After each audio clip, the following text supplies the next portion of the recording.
First of all మన Indian government ఏం చేయాలంటే యూపీఐ ట్రాన్సాక్షన్ తీసేయాలండి బెట్టింగ్ యాప్ నుంచి.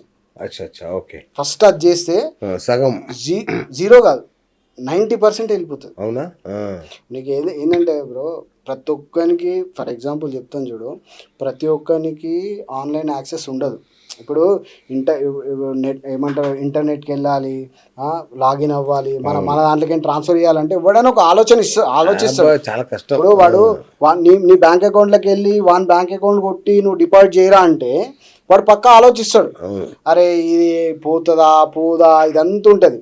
బ్యాంక్ టు బ్యాంక్ ట్రాన్స్ఫర్ అనేది కొంచెం ఆలోచిస్తారు, ఇది ఫ్రాడా అనేది ఆలోచిస్తారు. ఈ యాప్ల వల్ల ఏమైపోయిందంటే ఫోన్పేలో క్లిక్ ఒక్క సెకండ్ ఇట్లా ఫింగర్ టిప్ అయిపోయింది. ఇట్లా ఫింగర్ టిప్ ఇవ్వగానే నీకు 10,000 20,000 డిపాజిట్ అయిపోతున్నాయి.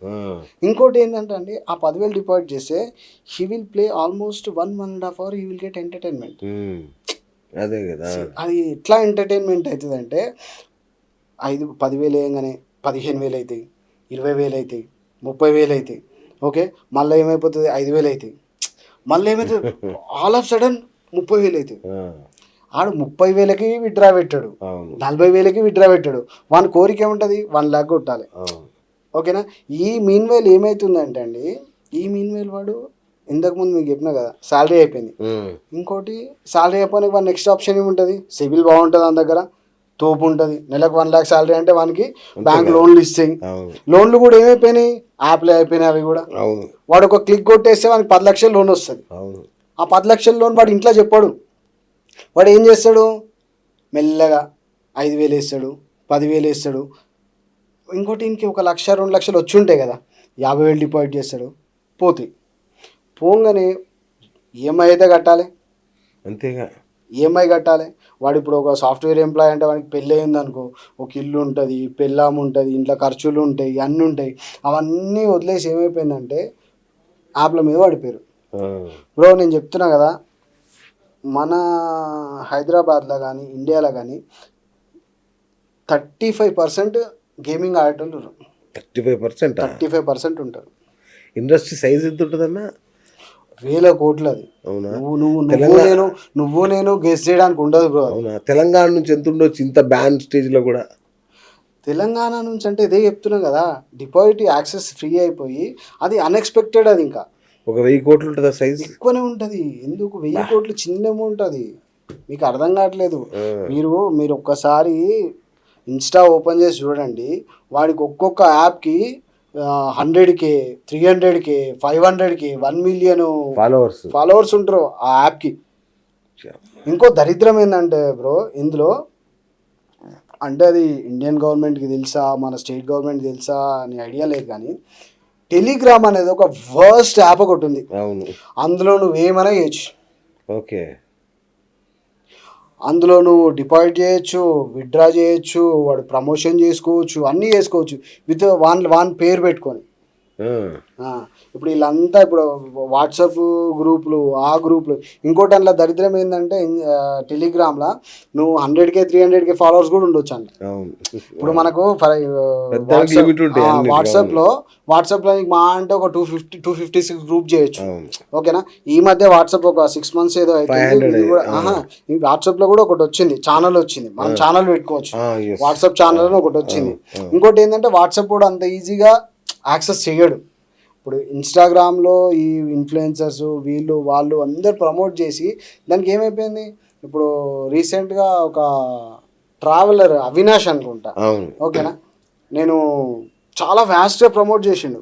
అంటే తనకు సబ్స్క్రైబ్స్ కోసం చేసిండా లేకపోతే దేనికోసం చేసిండో అర్థం కావట్లేదు. మన తెలంగాణ గవర్నమెంట్ కూడా మంచి పొజిషన్లో ఉన్న డిపార్ట్మెంట్ సార్ ఒక అతను సపోర్ట్ చేసిండు, అతను అన్నీ చేసిండు. ఇప్పుడు ఏమైంది అతను? నాకు ఒక చిన్న ఎగ్జాంపుల్ చెప్పండి సార్. ఒక 3 months వాస్ట్గా ప్రమోట్ చేసిండు, నేను లాస్ అయిన వాళ్ళకు డబ్బులు ఇస్తా, అవి ఇస్తా, ఇవి ఇస్తాను. మరి ఇప్పుడు ఎక్కడికి పోయిండు? ఏడుండాడు? వాడు ఉండాలి కదా. ఇప్పుడు నువ్వు ఒక పోరాటం చేస్తున్నా, నేను లాస్ అయిన వాళ్ళకి డబ్బులు ఇస్తా, అవి ఇస్తా, ఇవి ఇస్తాను మస్తు చెప్పిండు. మరి ఏమైంది ఇప్పుడు? చేయాలి కదా. ఇంకొకటి, వాళ్ళు బ్యాక్ ఎండ్లో నియంత్రిస్తారా? నిజంగా ఆడితే డబ్బులు వస్తాయా, లేదంటే బ్యాక్ ఎండ్లో వాళ్ళే డిజైన్ చేస్తారా? ఎవరికి డబ్బులు ఇవ్వాలి, ఎవరికి పడాలి, ఏ టైంలో ఆపాలి, ఇట్లా డిజైన్ అవుతుందా? అంటే అట్లా డిజైన్ అయ్యే సిస్టమ్ అయితే ఏం లేదు బ్రో. నీ ఇంటెన్షన్ ఇప్పుడు నువ్వు ఆపుకోవాలనుకుంటే ఆపొచ్చు. కాకపోతే ఏమైపోతుందంటే అది ఎడిక్ట్ అయిపోతారు. అవును.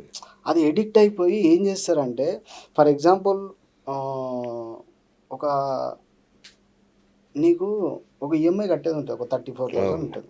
నీ అకౌంట్లో ఒక 10,000 ఉంటాయి ఫర్ ఎగ్జాంపుల్. ఆ 10,000 ఏం చేస్తాడు, ఈ 10,000 వేసి ఆడతాడు, అని 30,000 వస్తాయి. 30,000 వస్తే విత్డ్రా పెట్టాడు ఆడు 30,000 విత్డ్రా పెట్టుకొని ఆ 4,000 నువ్వు ఎవరినో ఫ్రెండ్నో ఎవరినో అడిగి తీసుకోవచ్చు. కానీ తీసుకోడు అట్లా, నాకు 35,000 కావాలంటాడు. ఆ 4,000 కోసము వీడు ఈ 10,000 కూడా పోగొట్టుకుంటాడు. ఇప్పుడు వస్తాయా అని అంటే అది చెప్పలేము. అది ఇప్పుడు ఏమైపోయిందంటే ఇప్పుడు ఏ అయిపోయింది, అన్నీ అయిపోయినాయి. ఇట్లా ఆపడము, బ్యాక్ ఎండ్లో వేలో మానిటర్ చేయడం అనేది లేదండి. బెట్టింగ్లలో ఇప్పుడు స్లాట్స్ అనే ఒక గేమ్స్ ఉంటాయి. ఆ స్లాట్స్లో నీకు నియంత్రణ అనేది 0 అని నేను అనుకుంటున్నా, నా క్యాల్కులేషన్ ప్రకారం. కాకపోతే ఏంటంటే ఒక 100 స్పిన్కి నీకు ఒక 3-4 జాక్పాట్స్ ఇస్తాడు. కాదన్నా మీరు నాకు తెలిసే హైదరాబాద్లోనే కొన్ని గ్రీన్ మ్యాచ్ స్టూడియోలు సీక్రెట్గా కట్టి బెట్టింగ్ యాప్స్ నడుపుతున్నట్టు నాకు తెలుసు. ఓన్లీ హైదరాబాద్ చుట్టుపక్కల జరుగుతుంది వ్యవహారం. మీరేమో ఏం జరగట్లేదు అంటున్నారు. అంటే మీకు ఒక ఎగ్జాంపుల్ చెప్పాలి బ్రో. ఇప్పుడు అంటే ఇవి చీటింగ్ యాప్స్, ఇవి చీటింగ్ యాప్స్. ఓకే. అంటే ఇప్పుడు ఫర్ ఎగ్జాంపుల్ నేను మీకు స్టార్టింగ్లో చెప్పా, ఏం చెప్పినా అన్న ఇవన్నీ దుబాయ్ నుంచి ఆపరేట్ అవుతాయి, కెనడా నుంచి ఆపరేట్ అవుతాయి, లేకపోతే లండన్ నుంచి ఆపరేట్ అవుతాయి అని నేను మీకు ఎగ్జాంపుల్ చెప్పిన. అది వాస్తవం. కాకపోతే వాడు దుబాయ్ నుంచి ఆపరేట్ చెయ్యాలి అంటే ఈ has to bank account in ఇండియానే కదా. మనకి ఇండియాలో అకౌంట్ ఉంటేనే కదా వాడు దుబాయ్ నుంచి ఆపరేట్ చేస్తాడు. దుబాయ్ అకౌంట్ పెట్టుకొని ఆపరేట్ చేయలేరు కదా ఇండియాలో. మన ఇండియన్ గవర్నమెంట్లో మనకు తెలిసిన పర్సనే కదా వాడికి యాక్సెస్ ఇవ్వాలి. ఇప్పుడు ఫర్ ఎగ్జాంపుల్ ఒక ఎల్ఐ ఉండు, ఆ ఎల్ఐ అకౌంట్ ఉంటేనే కదా మనం ఆ ఎల్ఐ అకౌంట్కి అమౌంట్ పంపిస్తామో వాడు అటు ట్రాన్స్ఫర్ చేసుకుంటాడు. ఇప్పుడు ఫర్ ఎగ్జాంపుల్ ఇవన్నీ ఆపరేట్ అయ్యేటి ఎక్కడి నుంచి అండి తెలుసా? గుజరాత్, చైనా నుంచి అంటారే సార్. చైనా నుంచి నీకు ఆపరేట్ ఎందుకు అవుతుంది సార్? చైనాలో నువ్వు ఫర్ ఎగ్జాంపుల్ నేను చెప్తాడు, చైనా అకౌంట్ ఉంది నీది, చైనా అకౌంట్కి మన యూపీఐ యాక్సెస్ ఉంటుందా? ఇప్పుడు మీరు చెప్పిన పద్ధతిలోనే ఇక్కడ ఒక అకౌంట్ పెట్టేసి అటు సెట్ చేసుకుంటారు.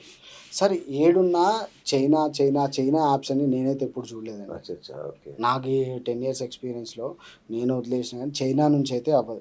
ఇప్పుడు చైనా వాడు వచ్చి ఇక్కడ నీకు మొబిలైజ్ చేసే అంత ఏముండదు. మన వాళ్ళే దుబాయ్లో నీకు ఆపరేషన్ స్టార్ట్ ఉంటుంది. ఇప్పుడు యాప్ రెడీ చేసుకొని యాప్లోంచి డిపాజిట్స్, విత్డ్రాల్స్ ఇవన్నీ చైనా నుంచి ఎందుకు అవుతాయండి? చైనా వాడు ఎవడాడు, వానికి ఏం అవసరము? రైట్. ఒకసారి మీ గురించి మాట్లాడదాం. ఇప్పుడు అమెరికా ఎంబసీలో పనిచేసిన కాక చివరికి బెట్టింగ్ల బారిన ఎట్లా పడ్డాడు, ఎవరు చెప్పారు, ఏంటి అసలు దీని కథ? అంటే నేను ఎంబసీలో ఒక 4-5 years చేశాను, థర్డ్ పార్టీకి ఎంబసీ వర్క్ అంతా. దాని తర్వాత నేను ఇక్కడ హైదరాబాద్కి షిఫ్ట్ అయ్యాను. ఒక 5 years ఢిల్లీలో ఉన్నాను. 5 years తర్వాత ఇక్కడ షిఫ్ట్ అయ్యాక one of my friends movie తీస్తే అందులో కూడా ఒక 10 lakhs ఇన్వెస్ట్ చేశాను. అప్పట్లోనే అంటే 12-13 ఆ టైంలోనే ఇన్వెస్ట్ చేశాను ఒక 10-15 lakhs. దాని తర్వాత ఇట్లా అంతా ఫ్రెండ్స్ వీళ్ళంతా జాబ్ అన్నీ ఆల్మోస్ట్ నేను చాలా జాబ్స్ చేశాను. తర్వాత నేను ఇప్పుడు జాబ్స్ మానేసి ఒక 15 years అవుతుంది నేను జాబ్ చేయడం మానేసిన. ఇట్లనే నా బిజినెస్లు అవి ఇవి ఇప్పుడు సీజనల్ బిజినెస్లు అవి ఇవి చేసుకుంటూ గెటిన్ అవుతున్నాం. అంతేగాని బెట్టింగ్ యాప్ అంటే నాకు ఒక 2012లో అనుకుంటా అండి, ఎగ్జాక్ట్లీ తెలియదు. 2012-13లో మా అక్క లండన్లో ఉంటుంది. అక్కడ ఇవన్నీ రోడ్ల మీద ఆడతారు ఈ స్లాట్స్ గేమ్స్ ఇవన్నీ. లండన్లో రోడ్ల మీద పెట్టుకొని మిషన్స్ ఉంటాయి అన్నమాట. మనం ఎంతైతే డిపాజిట్ చేసుకొని మిషన్లో డిపాజిట్ చేసుకొని మనం అంత టైం ఒత్తుకొని మనకు ప్రాఫిట్ వచ్చిందాకో తీసుకొని వెళ్ళిపోవాలి.